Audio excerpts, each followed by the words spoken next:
Hi, I'm Tony Rees again. So I've got 5 great little tips for your studio today. The first one is a stand for your paintbrushes.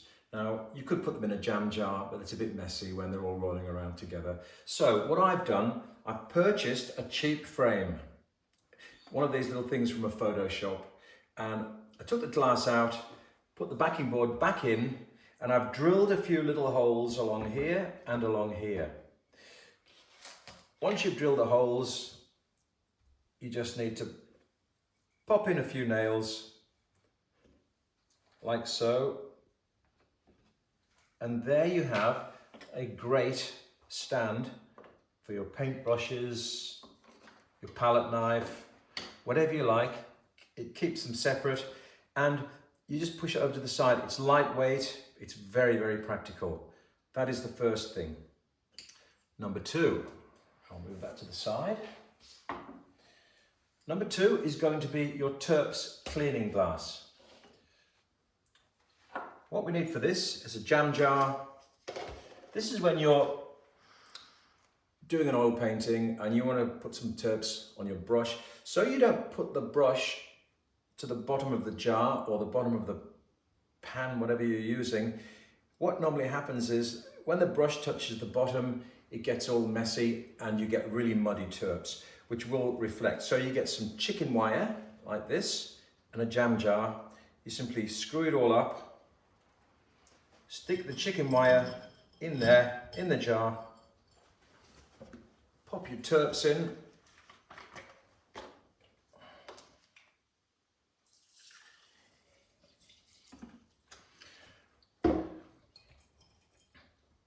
then when you put your brush in to replenish the Terps or whatever, it never touches the bottom, and all of the old paint, you'll see, will gradually fall down to the bottom of the jar, and you will always have clean Terps at the top of the jar.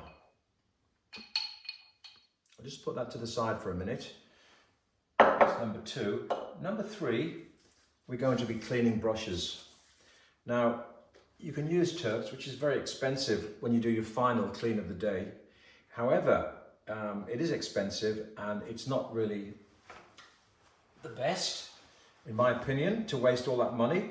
So, what I found, a great way to do it, is first of all, you get your brush, you finish for the day, you take off the excess on a bit of kitchen roll, then simply get some washing up liquid and pop your brush in there. Not too much so it melts the glue, but just pop it in there and you leave it overnight. Then in the morning, that will have eaten through all of the oil paint. So you simply run some lukewarm water, you take your brush and you take it out of the soap and you wash it in the lukewarm water. Then you rub it again on a bit of kitchen roll, and that is the easiest and cleanest way to fix a brush. It's a really great method. Now then, sometimes you'll forget to clean your brushes. Now brushes are expensive. So if you do forget to clean a brush and it goes hard, generally, say if it goes hard for 6 months or a year or 2 years or even longer, generally people would throw the brushes away. Now these are really expensive, especially if you buy good quality brushes that go hard. There is a way of saving that brush, and it's acetone. Now acetone's toxic, so best wear a mask when you're using it.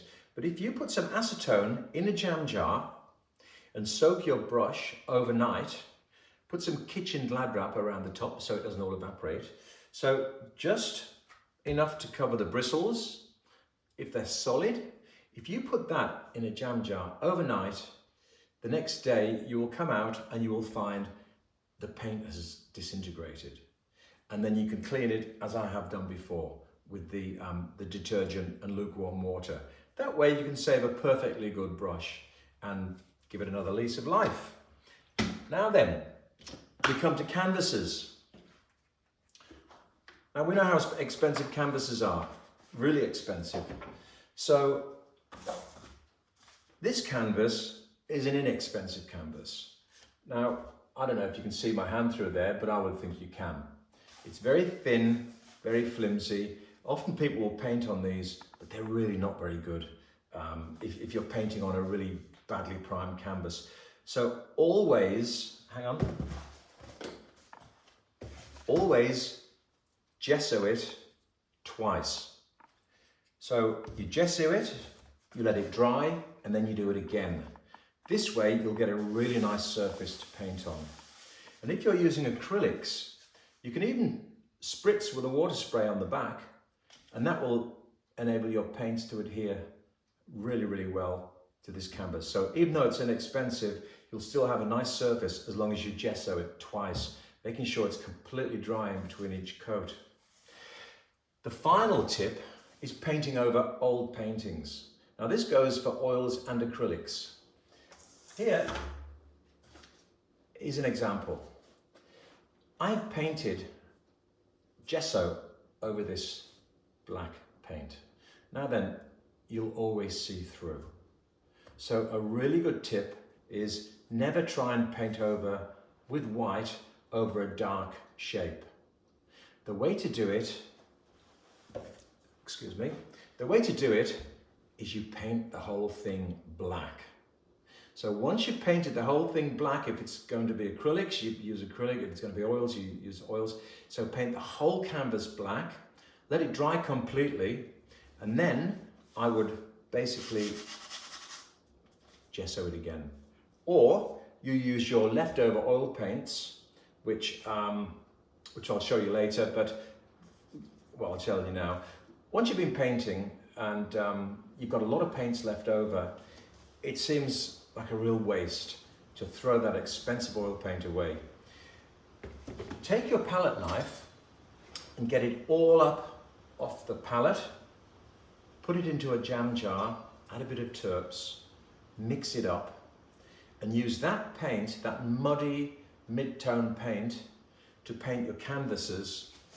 Because to paint on a white surface, I've found, is basically, it's not the way I like to paint, and a lot of people find it very, very